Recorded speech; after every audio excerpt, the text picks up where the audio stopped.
మీరు ఆ కూటమిలో భూకంపం వచ్చింది, ఆ ఊర్లో భూకంపం వచ్చింది. ఏమో మరి ఏ ఊరు అన్నారు, ఆ ఊరు ఎక్కడొచ్చింది మొన్న. కావాలి అంతమంది మా దగ్గర ఉన్నారనేటువంటి నమ్మకం మాకుంది. ఇవన్నీ వాళ్ళకి నమ్మకం ఉంటే ఈ బెదిరింపులు ఎందుకు చేస్తారు? లాస్ట్ డేట్ ఏంటి చేస్తారు? ఇప్పుడు బోల్డ్ అంశం మేము ఎవరికి రూపాయి ఇవ్వాల్సిన బాధ్యత లేదు, మాకు అవసరం లేదు.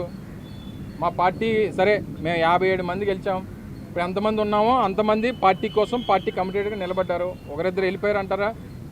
ఎవరైతే వెళ్ళిపోయారో వాళ్ళకి ఏ పరిస్థితిలో వెళ్ళిపోయారు అనేటువంటిది మనం చూసాం. సో ఏదేమైనప్పటికీ ఇప్పుడు ఉన్నటువంటి వారు ప్రలోభాలు, భయభ్రాంతులు చేయడం, ప్రలోభాలు పెట్టడం, బెదిరించడం, బ్లాక్మెయిల్ చేయడం అన్నీ అవకాశాలని వాళ్ళు వాడుకుంటున్నారు. అధికారం ఉంది కాబట్టి. సరే let's wait and see. 19th వరకు చూద్దాం ఏం జరుగుతుందో చూద్దాం. ఎస్ ఆబ్వియస్లీ మా పార్టీ ఏ స్టాండ్ అయితే తీసుకుందో ఆ స్టాండ్ మీద విప్ జారీ చేస్తాం. పార్టీ మారినప్పుడు సరే వెళ్ళలేదు, వెళ్ళిపోయారు. వెళ్ళిన వాళ్ళు కూడా మేమేం డిస్టర్బ్ చేయలేదే. మా పార్టీ మీద గెలిచావు లేకపోతే మా పార్టీ గుర్తు మీద గెలిచావు, నువ్వు ఎలా వెళ్ళిపోతున్నావు అని చెప్పి మేమేం లాక్ రాలేదే, లేకపోతే మేమేం బెదిరించలేదే.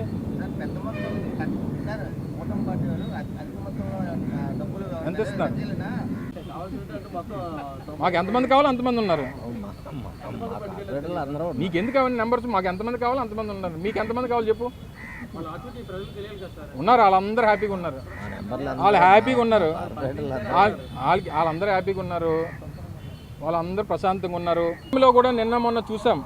ఎందుకంటే కూటమిలో 3 రాజకీయ పార్టీలు ఉన్నాయి.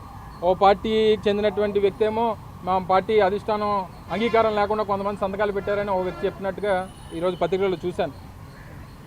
వాళ్ళేమో అసలే ఇంకా అల్లు లేదు, సూళ్ళు లేదు, కొడుకు పేరు సోమలింగం అన్నట్టు మేరుదే దిక్కు లేదు. ఇప్పుడు డిప్యూటీ మేయర్ల గురించి మాట్లాడుకుంటున్నారు. వెళ్ళిపోయిన తర్వాత విలువ తెలీదు. అక్కడ విలువ ఏంటనేటువంటి చూస్తున్నాం. వెళ్ళిపోయిన వాళ్ళు వెళ్ళి అక్కడ ఇంట్లో కూర్చొని ఏడుస్తున్నారు. ఉన్నోళ్ళేమో మా దగ్గర హ్యాపీగా ఉన్నారు. వెళ్ళిపోయిన వాళ్ళు బాధ. వెళ్ళిన తర్వాత జనరల్గా ఇప్పుడు నువ్వు ఒక కంపెనీలో చేస్తున్నావు, ఆయన ఏబిఎన్లో పనిచేస్తున్నాడు 10 సంవత్సరాల నుంచి, రేపు సపోజ్ 20 సంవత్సరాల నుంచి ఏబిఎన్ ఆంధ్రజ్యోతి పెట్టకముందు నుంచి చేస్తున్నాడు అక్కడ. ఆయన పుట్టినప్పుడే ఆయన ఆంధ్రజ్యోతి అని ఫిక్స్ అయిపోయాడు. సో 20 సంవత్సరాల నుంచి చేస్తున్నాడు. రేపు సపోజ్ సాక్షికి మారాడు అనుకోండి, లేకపోతే టీవీ 9కి మారాడు అనుకోండి, మరి 20 సంవత్సరాల ఆంధ్రజ్యోతి ఎక్స్పీరియన్స్ పోద్ది కదా. ఆ రోజు అలా ఉంటే బాగానే ఉండేది ఇప్పటికి. ఆ రోజు ఎలా ఉంటే ఆ రోజు ఉన్నట్టు ఈ రోజు ఉంటే అదే కదా మేము కూడా బాధపడుతున్నాం. ఈ రోజు పోలీసులు ఎలా ఉన్నారు, ఆ రోజు మేము కూడా అలా చేయించి ఉంటే ఈ పరిస్థితి మాకు ఉండేది కాదని అనిపించేది.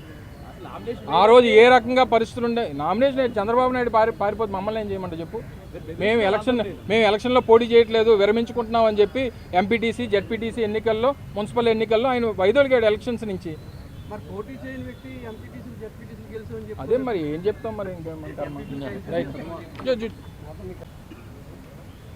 ఓకే చల్లగా ఉంది ఇక్కడ కూడా.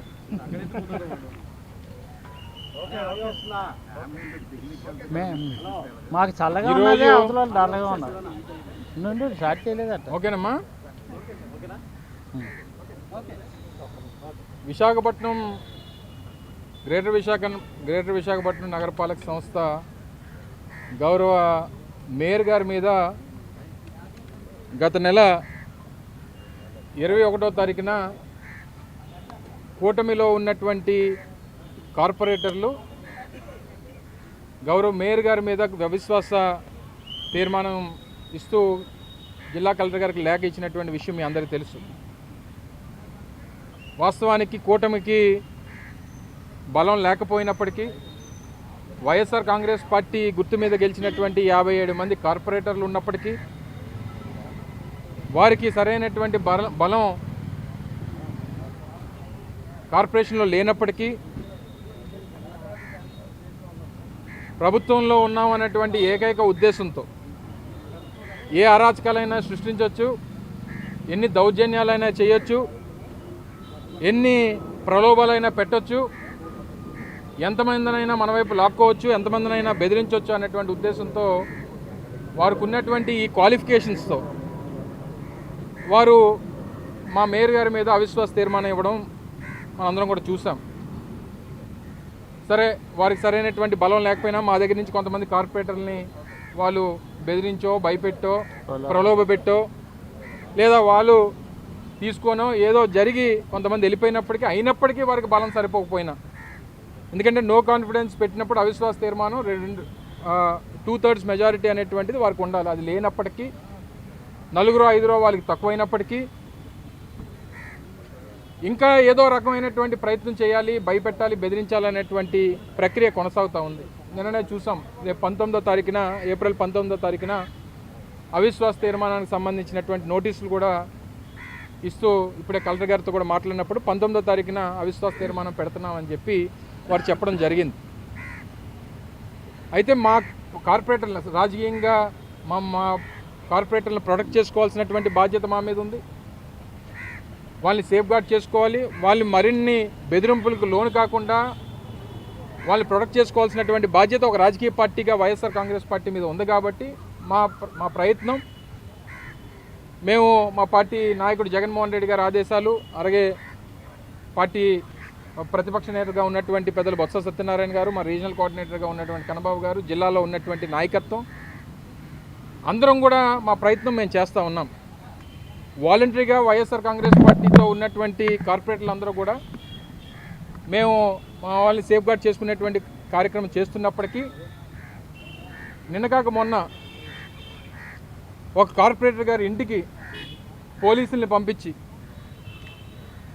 ఆ కుటుంబ సభ్యుల్ని బెదిరించి ఇంట్లో భార్య వారిద్దరు ఆడపిల్లలు ఉంటే రాత్రి 10 గంటలకి పోలీసుల్ని పంపించి ఆ విజువల్స్ కూడా ఉన్నాయి.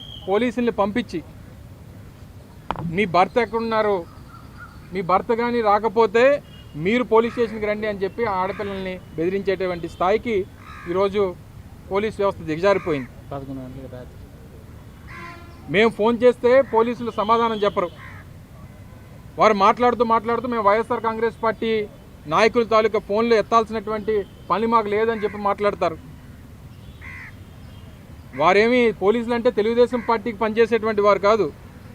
సమాజం కోసం పబ్లిక్ సర్వెంట్స్గా వారి జీతాలు రాష్ట్రంలో ఉన్నటువంటి అందరి ట్యాక్స్ రూపేణా వచ్చేటువంటి దాన్ని వాళ్ళ జీతాల కింద ఇస్తున్నాం. ప్రతి పౌరుణ్ణి కాపాడాల్సినటువంటి బాధ్యత పోలీస్ వ్యవస్థ మీద ఉంది. మేము వైఎస్ఆర్ కాంగ్రెస్ పార్టీ ఫోన్లు ఎత్తాం, మేము సిపిఐ పార్టీ ఫోన్లు ఎత్తాం, సిపిఎం పార్టీ ఫోన్లు ఎత్తాం. మీరు పోలీసు ఉద్యోగం చేస్తూ ఉన్నారా, లేకపోతే పచ్చ చొక్కాలు వేసుకొని మీరు మీ తెలుగుదేశం పార్టీకి మీరేమైనా ప్రైవేట్ సెక్యూరిటీ ఏజెన్సీగా ఏమైనా పనిచేస్తూ ఉన్నారా? దీని మీద తీవ్రంగా దాన్ని ఖండిస్తూ ఇప్పుడే జిల్లా కలెక్టర్ గారికి ఒక రిప్రజెంటేషన్ ఇవ్వడం జరిగింది.